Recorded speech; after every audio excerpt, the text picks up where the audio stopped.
The sound of the slap was not loud, but it was sharp enough to cut through the clink of silverware.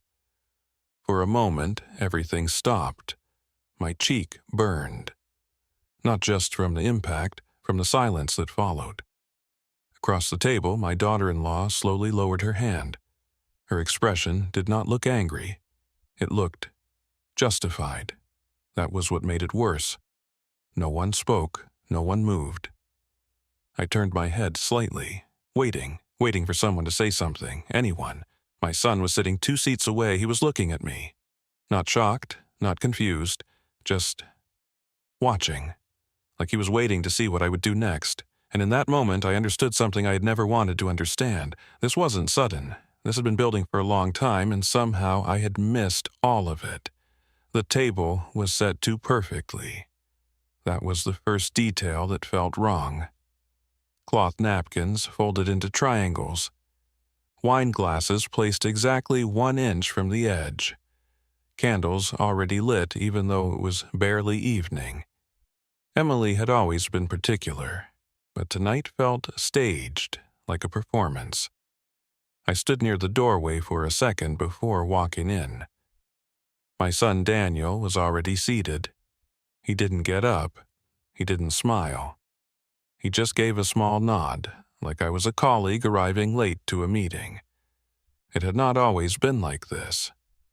There was a time when Daniel used to hug me the second I walked in. A time when he would talk without pausing. About work, about life, about nothing important at all. Now, everything between us felt measured, controlled. Emily walked in from the kitchen carrying a serving dish. She placed it down carefully. Didn't look at me. Didn't greet me. Just adjusted the plate slightly, like alignment mattered more than presence. I sat down.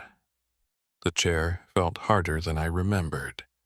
There were 4 of us at the table. Me, Daniel, Emily, and her father, Mr. Carter. He had arrived early, already comfortable, already part of the space. That detail stayed with me longer than it should have, because I realized something quietly. This was no longer my son's home. It was hers. And I was visiting. Dinner started without conversation, just the sounds of serving spoons, plates sliding, water being poured. It felt like everyone was waiting for something, not enjoying anything. After a few minutes, I tried to speak. I asked Daniel about work. He answered in short sentences, flat tone, no follow-up. I asked Emily about her project. She said it was fine, didn't elaborate. Mr. Carter smiled once, but it was the kind of smile people use when they already know how the night is going to go. Then it happened. Not the slap, not yet. The first crack. Emily put her fork down. Slowly. Deliberately.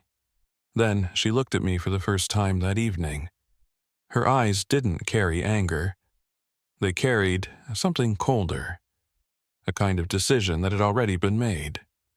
She said quietly that we need to clear something up tonight. The way she said it made the room feel smaller. I glanced at Daniel. He didn't react, didn't ask what she meant. That was the moment I felt the shift. This wasn't a conversation. It was a setup. Emily didn't raise her voice. That made everything worse. She spoke calmly, like she was presenting facts. She said I had been interfering in their finances. At first, I thought I misheard her, interfering. The word felt too deliberate, too specific. I asked what she meant. She didn't answer directly. Instead, she reached beside her chair and picked up a folder. A thin one, but heavy in meaning. She placed it on the table, opened it, turned it towards Daniel first. Not me. That detail mattered, because it told me who she was trying to convince. Inside were printed documents, bank statements, highlighted sections, dates circled in pen. She pointed to a transfer, then another. Small amounts, but repeated. She said money had been moving in ways that didn't make sense, and then she looked at me again. Direct this time. She said the account used to belong to Daniel before they got married, before things were combined, before everything became shared. She paused. Let the silence stretch. Then she asked me why I still had access. The question wasn't loud, but it landed hard. I could feel Mr. Carter watching. Not surprised, interested.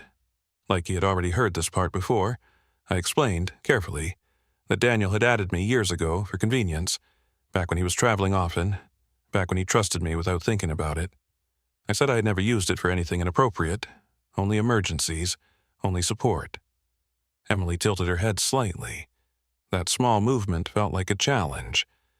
She said the transfers didn't look like emergencies. They looked regular, patterned, intentional. I felt something tighten in my chest.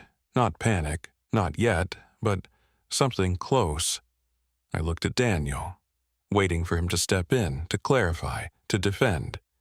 He didn't. He just looked at the documents, like he was seeing them for the first time. That part confused me, because I knew something then. These documents weren't new. They had been prepared, discussed, rehearsed, just not with me. Emily flipped to another page.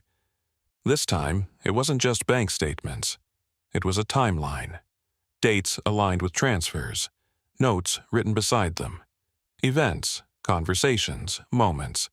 She had built a story, not just collected data. That was the moment I realized how serious this was. This wasn't suspicion. This was a case. She pointed to one entry, a transfer made 2 weeks ago. Then she matched it with a phone call. She said I had called Daniel that same day, asked about a repair, a small issue, something minor. I remembered the call. It had been brief, unimportant, or so I thought. She said the money moved shortly after, and she leaned back slightly, as if letting the pattern speak for itself. I felt heat rise again, but not from embarrassment, from something sharper. I said the transfer was for a contractor, someone who had helped fix part of my house, someone Daniel had recommended. Emily didn't argue immediately. She just reached for her phone, tapped once, then placed it on the table. A receipt. Digital, clear, showing a different amount. Paid earlier, already settled. She said quietly that the repair had already been handled before the transfer. That was the first moment the room shifted against me. I could feel it, like pressure building. I looked at Daniel again, this time longer, waiting for recognition, for memory, for anything. He frowned slightly, not at Emily, at me. That hurt more than anything she had said, because it meant doubt had already entered his mind. And once doubt is there, it doesn't leave easily. Mr. Carter spoke for the first time since dinner started. His voice was calm, measured. He said it's always uncomfortable when financial boundaries aren't clear. The way he said boundaries felt intentional, like he was placing me outside of something. I realized then, this wasn't just Emily's issue, this was a coordinated perspective. One that had been forming quietly, without me noticing. Emily closed the folder slowly. Then she said something that changed the entire direction of the night. She said, this isn't about money. She said it's about control. And she looked directly at me when she said it. Not angry, not emotional, certain. That word stayed in the air. Control. And suddenly, everything I had done over the past years began to rearrange itself in my mind. Not as help, not as support, but as something that could be seen differently. Something I had never questioned. Until now. The air changed after that word. Control. No one corrected her. No one softened it. It stayed there. Heavy. I realized something uncomfortable. This was no longer about explaining facts. It was about how I was being seen, and that image had already been shaped. Without me. I leaned forward slightly, trying to keep my voice steady. I said if there was confusion, we could go through everything calmly. Step by step, clear it up. That was the logical approach. That was how things used to work. Emily didn't respond immediately. She looked at Daniel first. Again, always Daniel first. That detail kept repeating, and each time it felt like I was being moved further outside the circle. Daniel nodded once, slow, not in agreement, more like permission. That small gesture hit harder than anything spoken, because it told me he was no longer neutral. He was allowing this. Emily opened the folder again.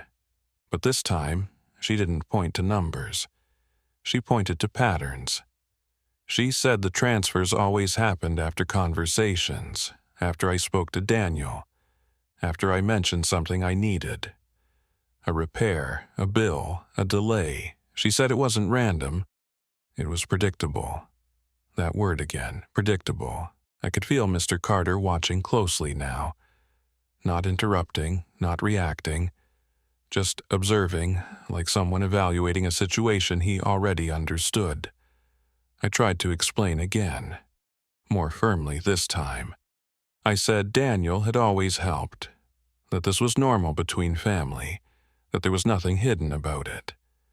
Emily's expression didn't change. She said normal for who?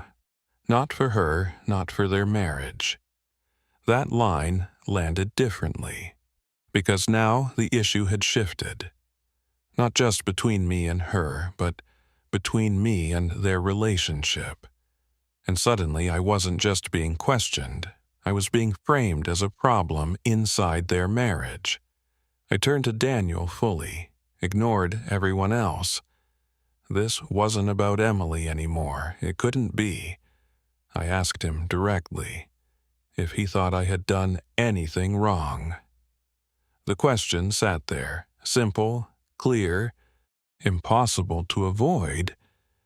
Daniel didn't answer right away. He looked down at the table, then at the documents, then finally at me.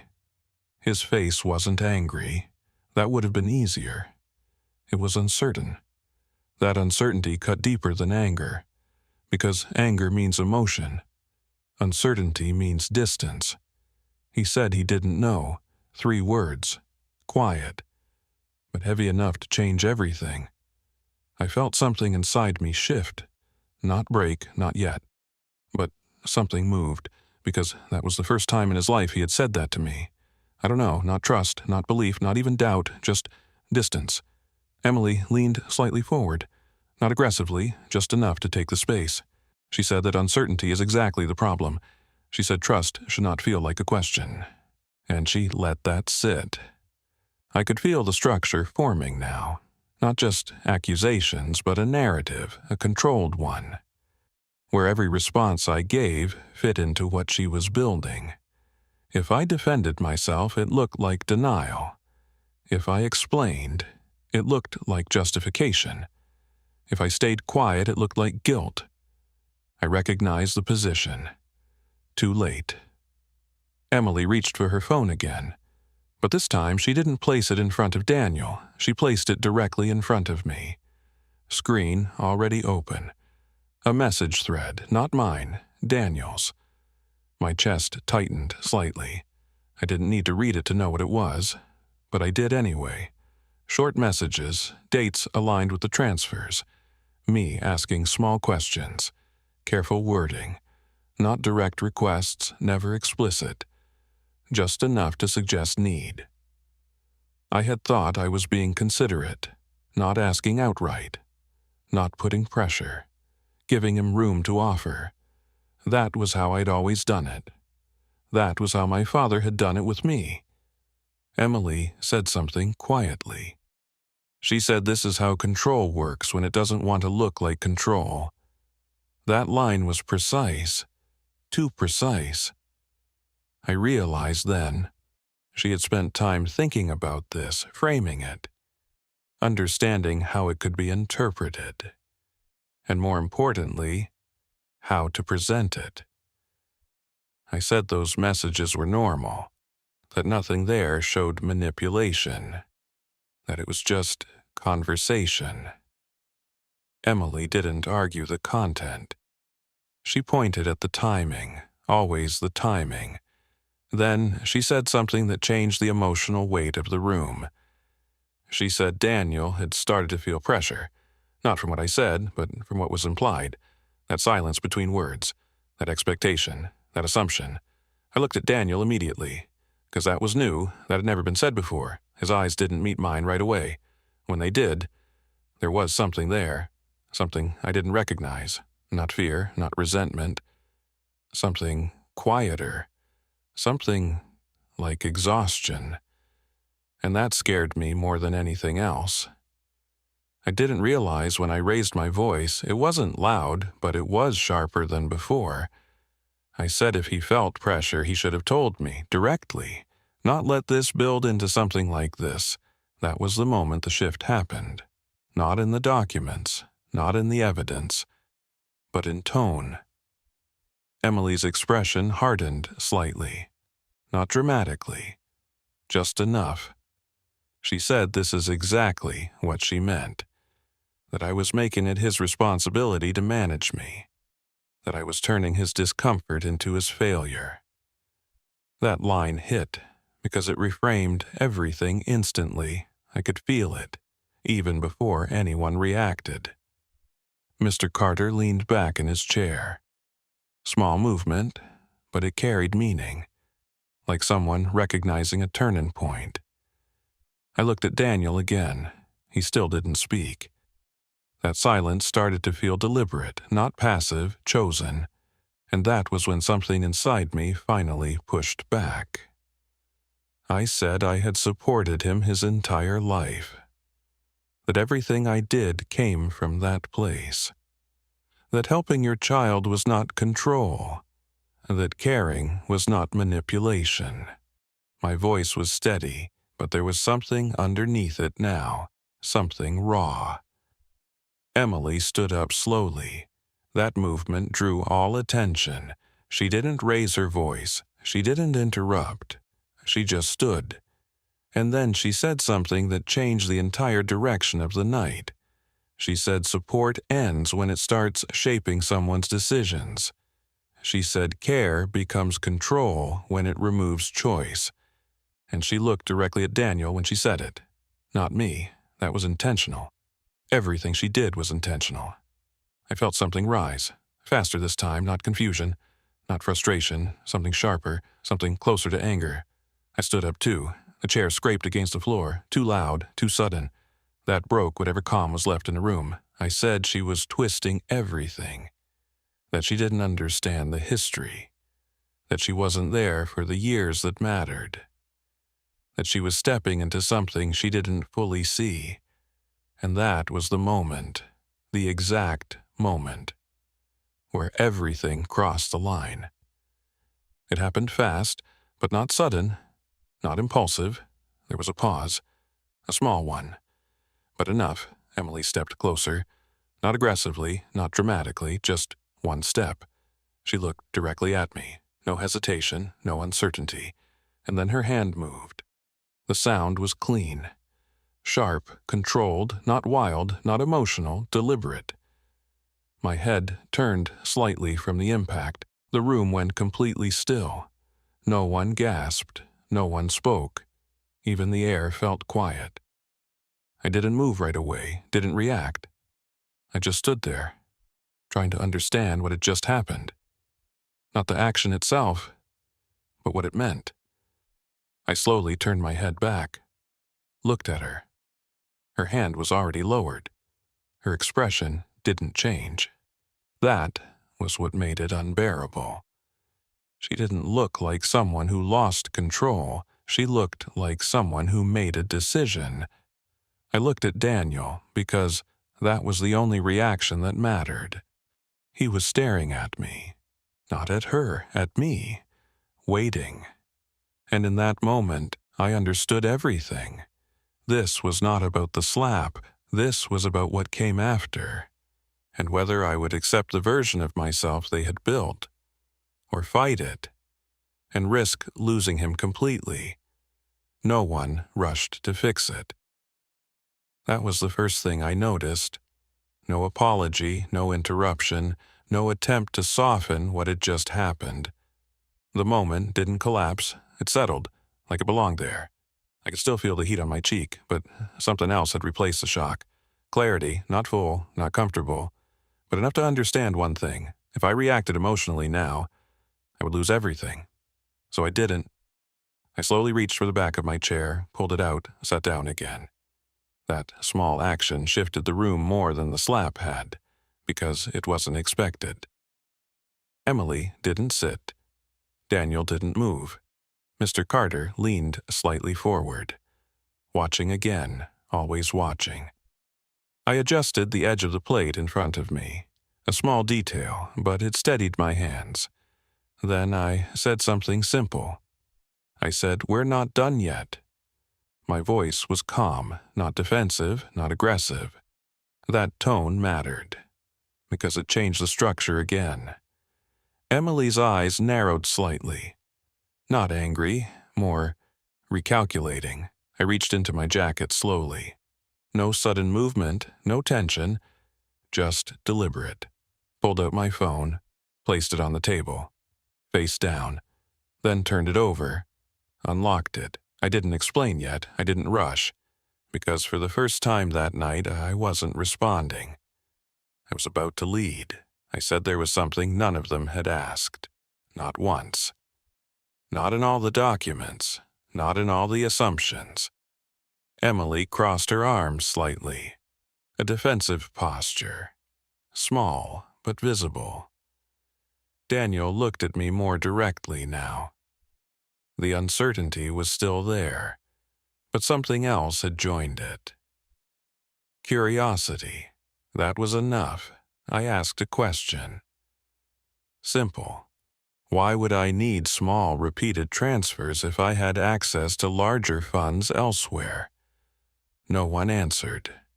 Because they didn't know. Because they had never asked. That silence told me everything. I opened my phone, scrolled once, turned the screen towards Daniel. Not Emily, him, always him now, an account. Not the one in the folder, different bank. Different structure, older. I said this account had been sitting untouched for years, set up long before Emily entered the picture, long before the marriage, long before the shared finances. Daniel frowned slightly, trying to place it. Then I said something that shifted his posture. I said he was the only other name on it. Not Emily, not anyone else, just him. That landed, because it meant something important. There was a layer he didn't know, or had forgotten. I scrolled again. Showed the balance, not dramatic, not excessive, but enough. Enough that the transfers in her folder suddenly looked unnecessary. I said quietly that if I needed money, I would not need to take it in small patterns. Not like that, not in ways that could be questioned. Emily stepped closer to the table again. Not sitting, still standing, still holding position. She said that doesn't explain the transfers. And she was right. It didn't. Not yet.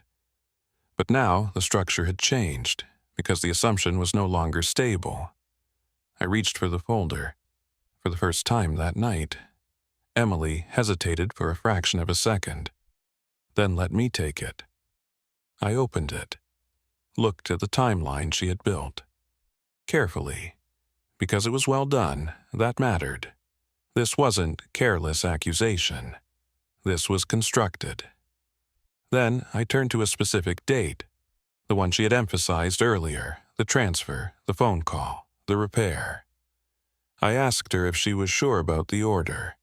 She said yes immediately, confident.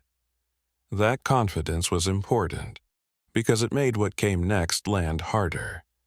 I turned my phone back toward Daniel, opened a different section. Call logs, not messages, actual call records. Time-stamped, precise. I pointed. Not rushed, not dramatic, just clear. The repair had been completed earlier.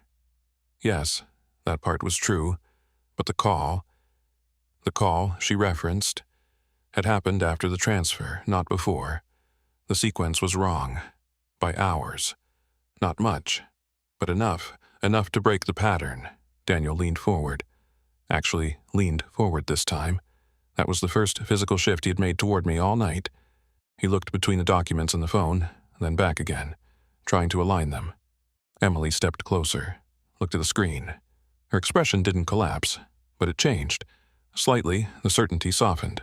Just a little, that was all I needed. I said quietly that when timelines are built, order matters. Because patterns depend on sequence, and if the sequence is wrong, the pattern becomes something else.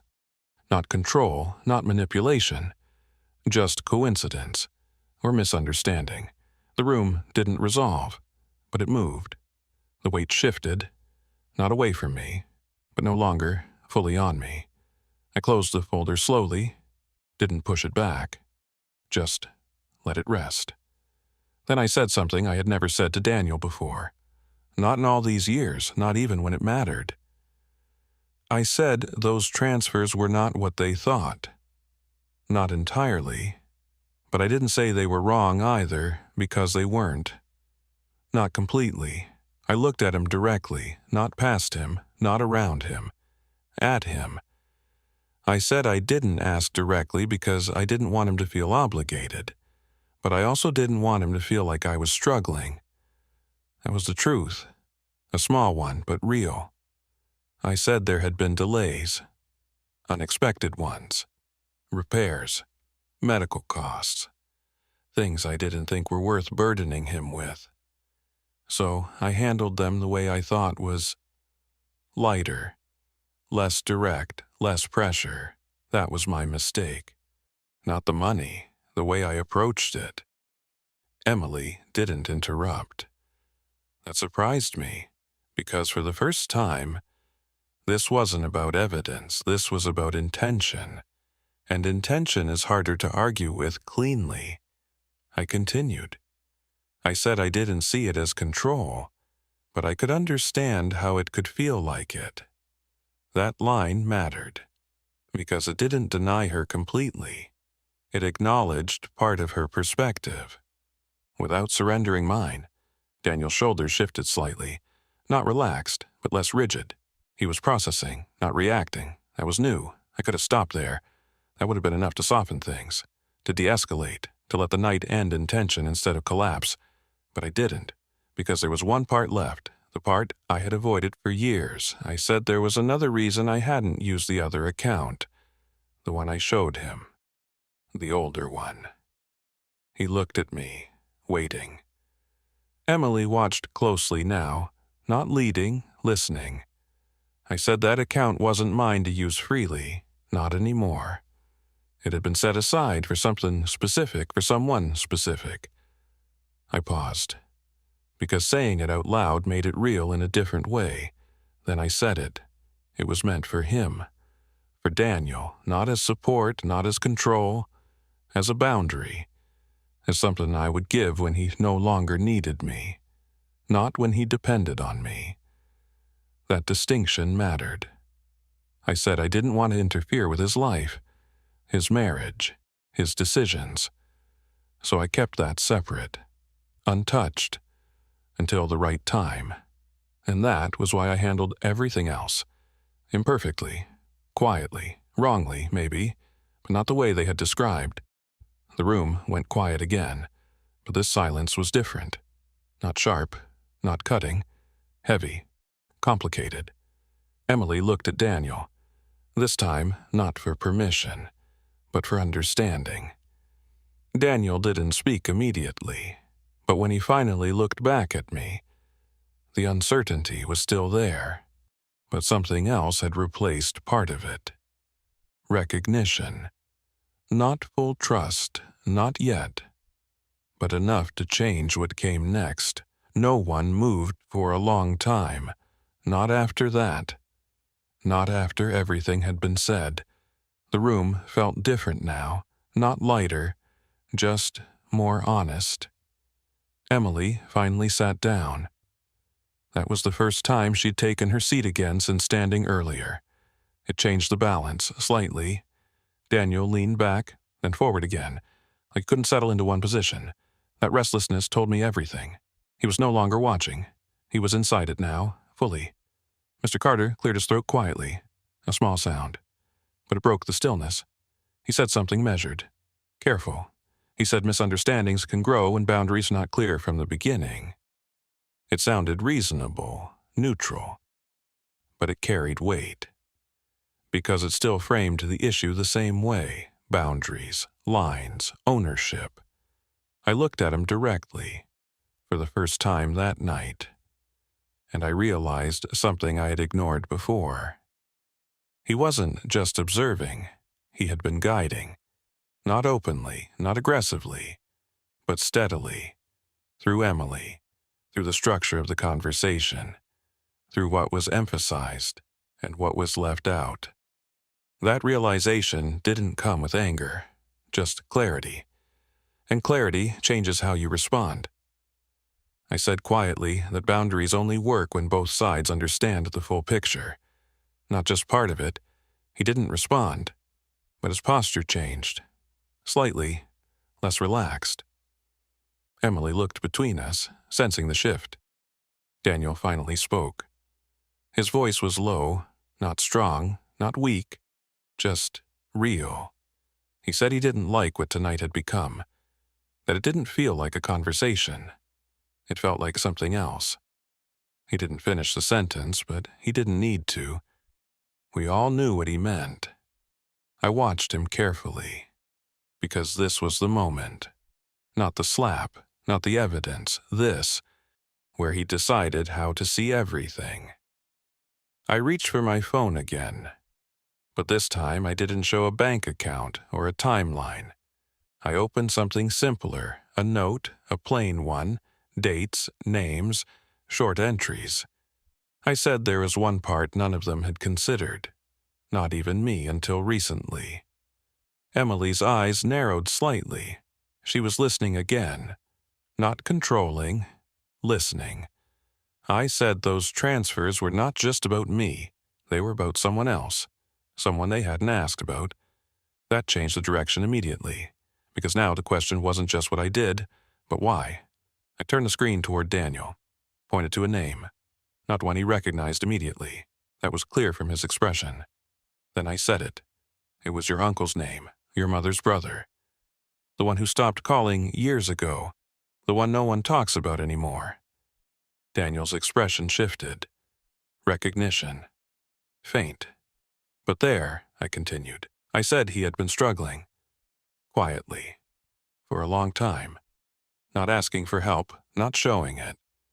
And I had chosen not to tell Daniel.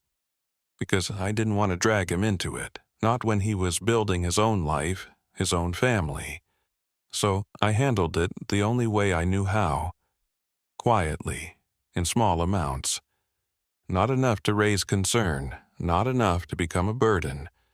Just enough to keep things from falling apart completely. Emily leaned forward, her voice softer now. She asked why I didn't just say that. The question was simple, but the answer wasn't. I said, because not everything needs to become part of everyone's life. Because sometimes helping someone means not making it visible. Because sometimes silence feels like respect.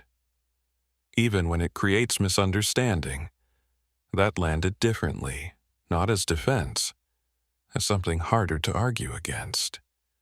Daniel looked at the note again, then at the transfers, then back at me. The pieces were shifting for him now, not clean, not perfect, but enough to see that the story he had been given was incomplete. Emily didn't collapse, she didn't apologize, she didn't step back.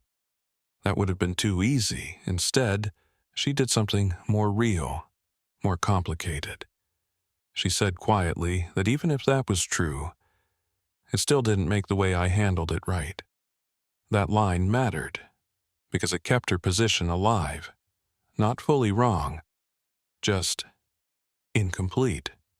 She said Daniel had felt something, pressure, distance, confusion, and that feeling didn't come from nowhere.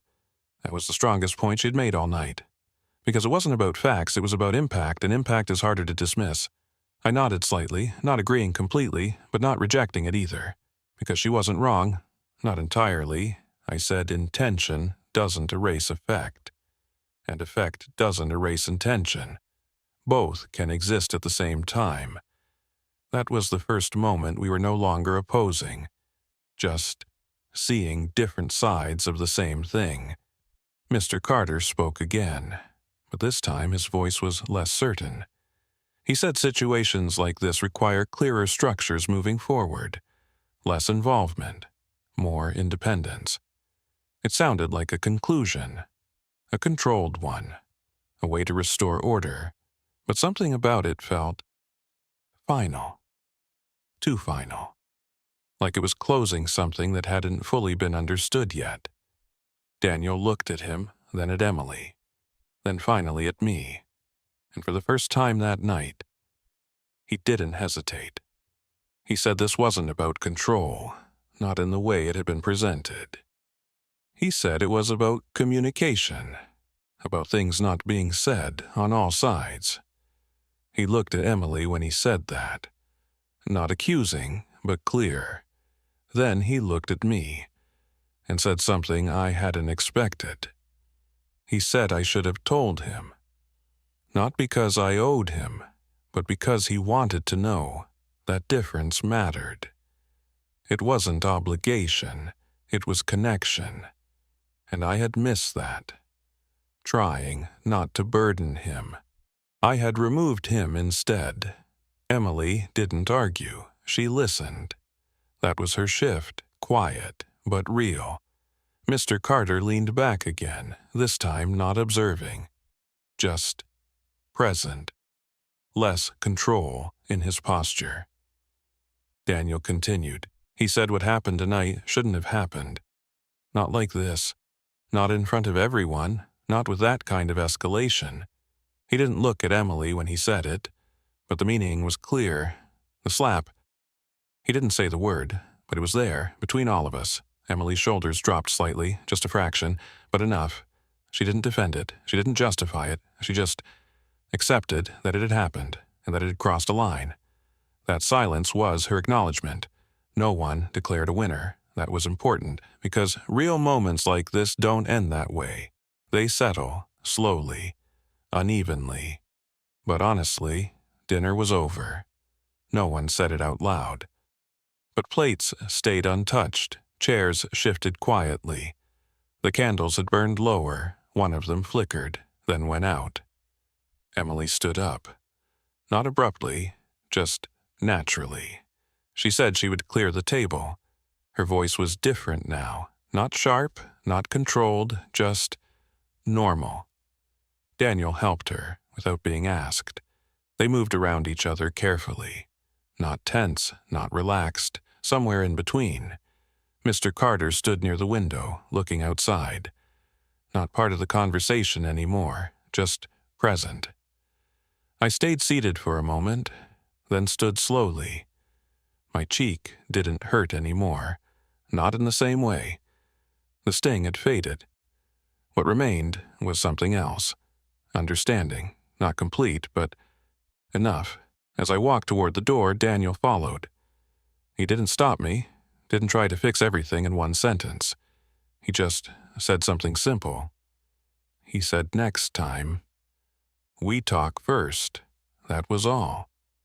No apology, no promise. Just direction. And that was enough. I nodded once, stepped outside. The night air felt colder than I expected, but clearer. Behind me, the door closed softly. Not slammed, not left open, just closed. And for the first time that evening, Everything felt quiet, not empty, not resolved, but balanced in a way that didn't exist before.